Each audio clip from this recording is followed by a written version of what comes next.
सूरज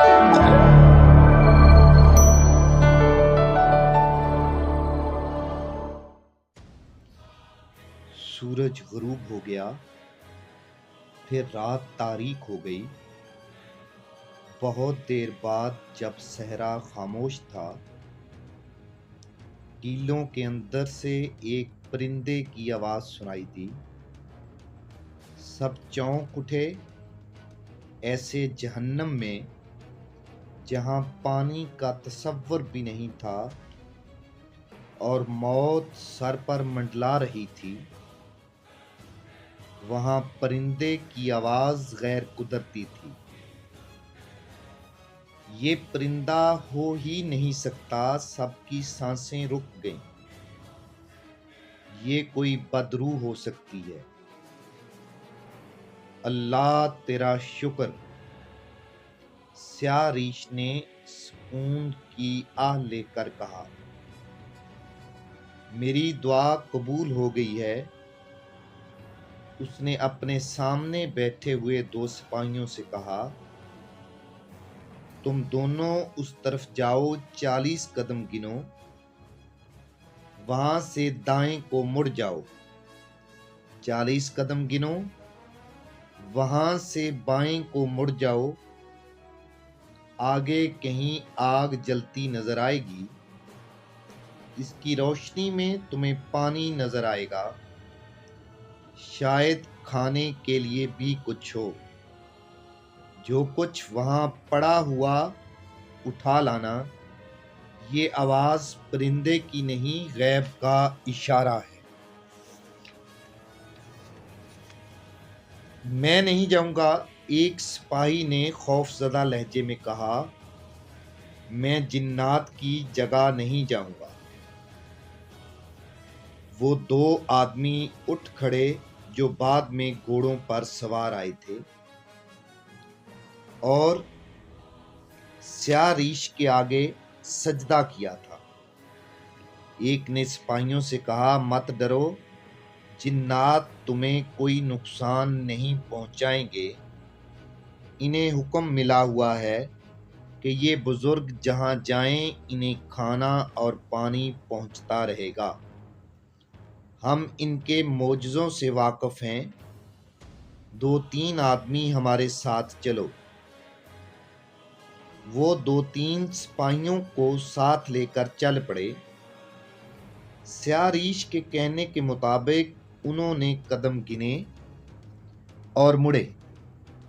2 टीलों के दरमियान से गुजरे तो एक जगह आग जलती नजर आई। सब कलमा तैयबा का विर्द करते आगे बढ़े।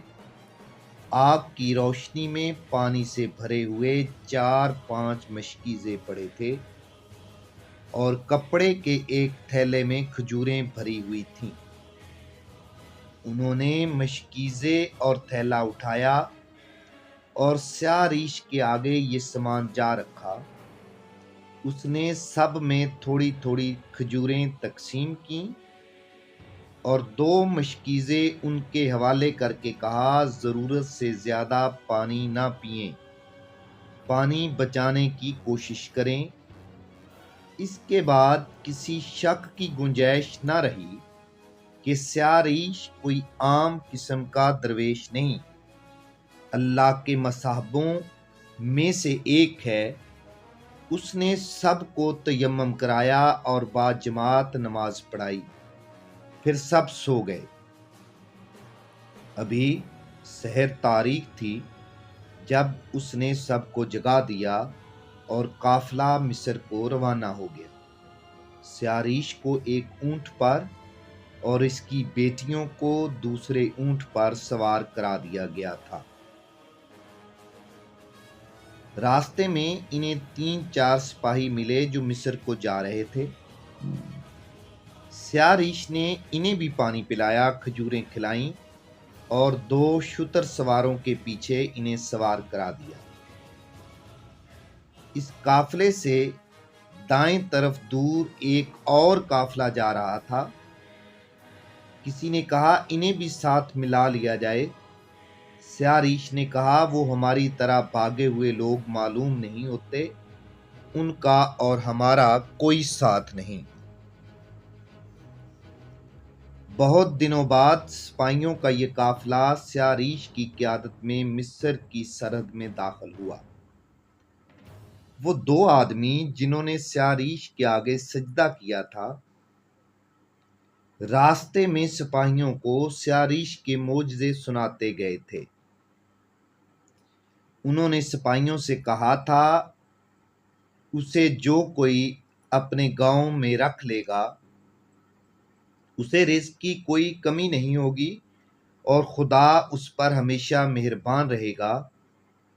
ایک ہی گاؤں کے 3-4 سپاہی اسے وہاں رکھنے کے لیے تیار ہو گئے۔ سیاریش سے کہا گیا کہ وہ ان کے گاؤں چلے۔ اس نے کچھ باتیں پوچھیں اور ان کے گاؤں جانے پر آمادہ ہو گیا۔ یہ ایک بڑا گاؤں تھا جو قاہرہ سے دور نہیں تھا۔ قافلہ جب اس گاؤں میں داخل ہوا تو سپاہیوں کو دیکھ کر گاؤں کے لوگ ان کے گرد جمع ہو گئے۔ ان کے جانوروں کے آگے چارہ ڈالا، قافلے والوں کو کھانا اور پانی دیا اور ان سے محاذ کی باتیں سننے بیٹھ گئے۔ انہیں سیاریش کے متعلق بتایا گیا کہ خدا کے مصاحبوں میں سے ہے اور اسے خدا جنات کے ہاتھوں رزق پہنچاتا ہے۔ لوگوں کو اس کی مختصر سی داستان بھی سنائی گئی۔ اس دوران وہ آنکھیں بند کیے مراقبے میں رہا۔ اس کی بیٹیوں کو اس گاؤں کا رہنے والا ایک سپاہی